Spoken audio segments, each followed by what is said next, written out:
Hi guys, చూసారా వీడు అల్లరి? మా మమ్మీ కిచెన్ బాగాలేదని మాప్ పెడుతుంటే వెంటనే పడుకున్నాడు వచ్చి మాప్ కారుకి ఎలా పట్టుకున్నాడు చూడండి. ఇంకా పని చేసుకుని ఇవ్వట్లేదని మా మమ్మీ కూడా లాభం లేదని అలాగే తుడిసేస్తుంది.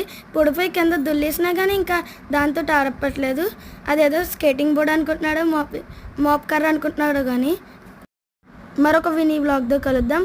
బాయ్.